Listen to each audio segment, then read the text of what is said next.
Hello everyone, welcome to Anuka study facts. हम लोग अपने चैनल पर बाल विकास एवं शिक्षा शास्त्र से संबंधित प्रश्न की एक सीरीज़ लाए हैं 1000 क्वेश्चंस की, जिसमें हम डिस्कस करने वाले हैं 15 क्वेश्चंस को। बाल विकास एवं शिक्षा शास्त्र से संबंधित प्रश्न आप सभी को पता है सीटेट वर्ग 3 में बहुत ज़्यादा हेल्पफुल हैं। ये दोनों ही हमारे अपकमिंग एग्ज़ाम हैं। तो आज का सेशन हम शुरू करते हैं, जिसमें हम 15 क्वेश्चंस को डिस्कस करेंगे। आउट ऑफ 15 आप लोग के कितने मार्क्स हैं, please let me know in comment section. तो चलिए फिर आज का सेशन शुरू करते हैं। आज का फर्स्ट क्वेश्चन है, according to Sheldon which of the following is a type of personality. तो देखो यहाँ पर स्लीडन की बात कही है, आपको पता होना चाहिए कि स्लीडन ने पर्सनैलिटी के कितने टाइप्स बताए हैं। तो अगर आपने पिछला सेशन देखा होगा तो आपको पता होगा कि पर्सनैलिटी से पहले जो फर्स्ट शिफ्ट में पेपर हुआ था आपके 5 मार्च को, फर्स्ट शिफ्ट में उसमें पर्सनैलिटी से 2 क्वेश्चंस पूछे गए थे, ठीक है। और इस बार ये सेकंड शिफ्ट का पेपर है, इसमें भी फर्स्ट क्वेश्चन ही पर्सनैलिटी के ऊपर पूछा गया है। तो ये आपको पता होना चाहिए कि स्लीडन के हिसाब से मीजोमॉर्फी है और एथलेटिक और ये आपका जो पिकनिक है ये क्रैशमर ने दिया है। तो अब आप सर्च करेंगे गूगल पर कि क्रैशमर के हिसाब से जो पर्सनैलिटी टाइप है वो कितने टाइप्स की है, स्लीडन के हिसाब से कितने टाइप्स की है, उनको एक बुलेट फॉर्म में लिख लेंगे। देखो जब भी आप ये सेशन देख रहे हो, मैं आपको कल भी बोली थी, आज भी यही बोलूँगी, पेपर पेन लेकर बैठो, जितने नए पॉइंट्स आपको मिलते जा रहे हैं उनको नोट डाउन करते जाओ, क्योंकि ऐसे बार बार सेशन देखोगे तो टाइम वेस्ट होगा। एक सेशन में 15 क्वेश्चन है, जिसमें से मुझे लगता है आपको 4 से 5 पॉइंट नए मिलेंगे। 4 पॉइंट भी अगर नए मिल रहे हैं तो उनको नोट डाउन करो। ऐसे 1000 क्वेश्चंस की ये सीरीज़ है। जब इतने सारे सेशंस हो जाएंगे तो आपको खुद पता नहीं रहेगा कि कौन से सेशन में कौन सा इंपॉर्टेंट पॉइंट्स। आप सारे सेशन दोबारा देखने नहीं बैठोगे, इसीलिए मैं बार बार आप लोगों को बोल रही हूँ कि आप लोग पेपर पेन लेकर बैठो और जिस सेशन में आपको जो कोई भी ऐसा पॉइंट लगता है जो इंपॉर्टेंट है या आपको नहीं पता है उसको नोट डाउन कर लो।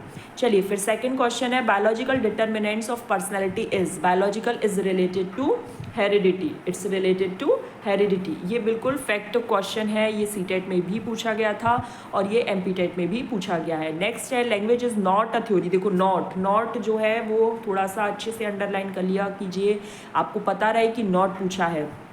Theory of contract, principle of simulation, principle of additional power. देखो एडिशनल पावर की बात कहाँ से आ गई, एडिशनल पावर की नहीं, principle of maturity, simulation, contract, ये तीनों होते हैं, लेकिन एडिशनल पावर नहीं होता, इसलिए चूंकि नहीं पूछा गया था इस वजह से ये आंसर हो जाएगा।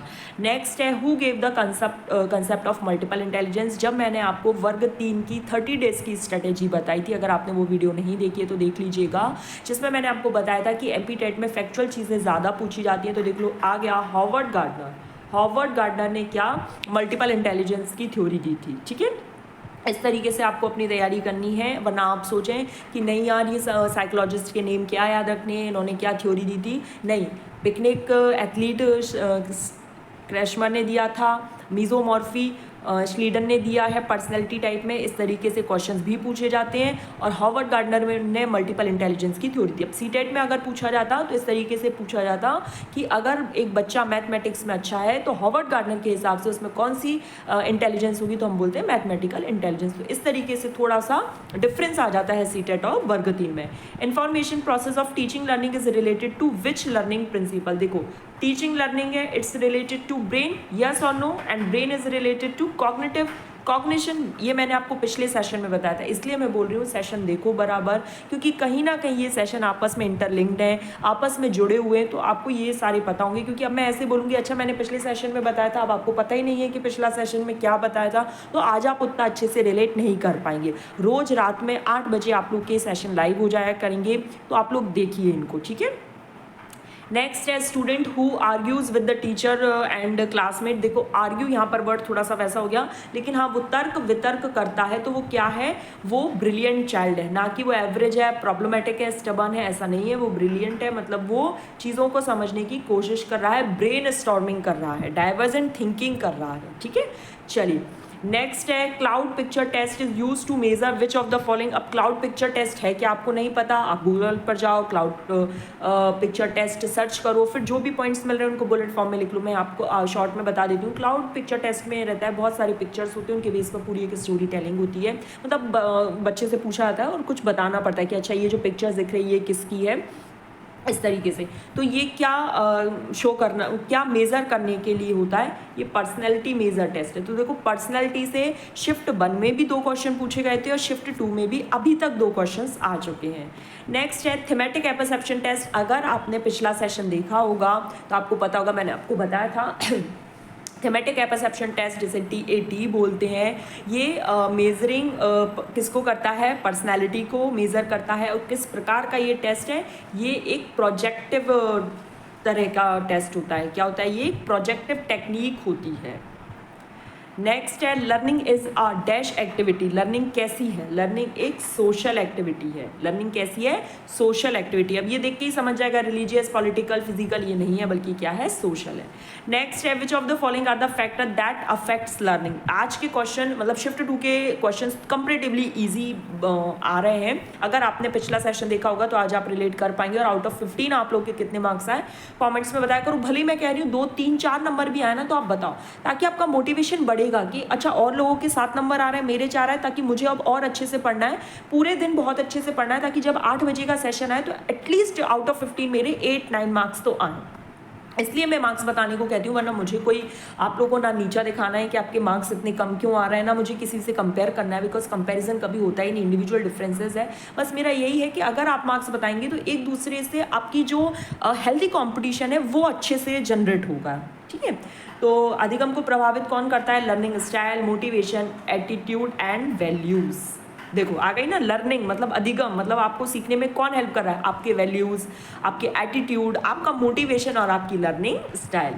नेक्स्ट क्वेश्चन है which of the following is not. देखो नॉट पूछा है, नॉट को थोड़ा सा ध्यान रखना। आस्पेक्ट ऑफ एजुकेशन, टीचर बिल्कुल, लर्नर बिल्कुल, सब्जेक्ट मैटर बिल्कुल, पेरेंट्स हैं। लेकिन इन चारों के एस्पेक्ट में अगर हम उस कॉन्टेक्स्ट की बात करें कि एजुकेशन के कॉन्सेप्ट में इन चारों में से कौन सा वो फैक्टर नहीं है, तब जाके वो पेरेंट्स आएगा। ठीक है, तो आपको क्वेश्चन पढ़ना है वो किस कॉन्टेक्स्ट में बात कर रहा है, ये समझते हुए आपको चलना है।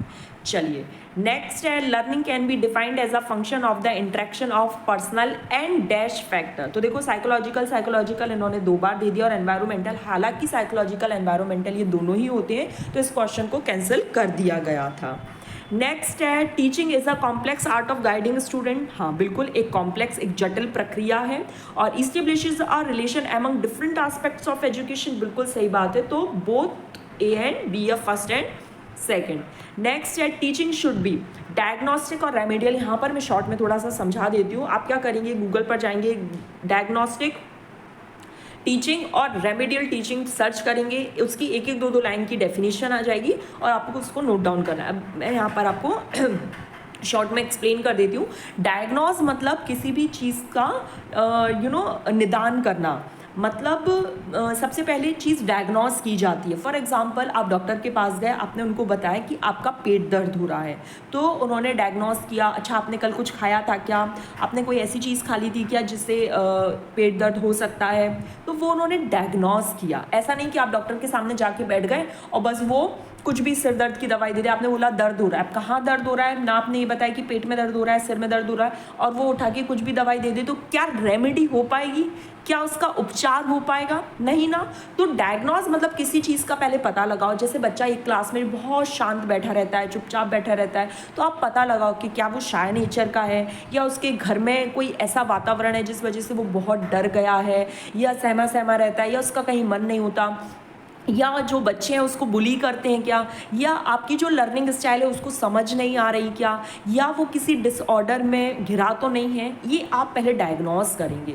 फिर जो भी उसका डायग्नोज निकल कर आएगा, जो भी चीज़ निकल कर आएगी कि वो हो सकता है कि बच्चे उसको बुली कर देते होंगे, इसलिए वो शांत शांत पीछे की तरफ बैठा रहता है, तो फिर आप उसको रेमेडी देंगे। जो बुली कर रहे हैं बच्चे उनको समझाएंगे कि नहीं ये तुम्हारी क्लास का बच्चा है, तुम्हारे साथ देखो खेलता पढ़ता बढ़ता है, तो तुम्हें ऐसे नहीं करना है, मतलब इस तरीके से आप समझाएंगे तो रेमेडी देंगे। आई होप यहाँ मैंने आपको कोशिश करी है समझाने की, तो समझ आ गई होगी। तो टीचिंग शुड भी दोनों प्रकार की होनी चाहिए, डायग्नोस्टिक भी होनी चाहिए और रेमेडियल भी होनी चाहिए। आज के लिए लास्ट है individualise learning means every individual has his और हर ओन लर्निंग, बिल्कुल अपना अपना तरीका होता है, अपना अपना मेथड होता है सबका।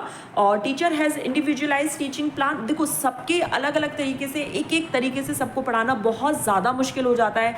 फॉर एग्जाम्पल क्लास में 30 स्टूडेंट्स हैं, 35 स्टूडेंट्स हैं, अब सबकी लर्निंग स्टाइल अलग अलग होगी, पर हर किसी को उसी की लर्निंग स्टाइल में पढ़ाना इट्स क्वाइट डिफिकल्ट। तो केवल ओनली वन इसका सही आंसर होगा। तो गाइज यहाँ पर हमारा सेशन कंप्लीट हुआ। आई होप आप लोगों को सेशन पसंद है और ज़्यादा से ज़्यादा शेयर करो, लोगों तक पहुँचाओ ये वीडियोस, ताकि हमारा चैनल भी ग्रो हो, लोगों को हेल्प भी मिले भर्ती और सीटेट में। चलिए फिर हम अपने नेक्स्ट सेशन में मिलेंगे। Thanks for watching this video.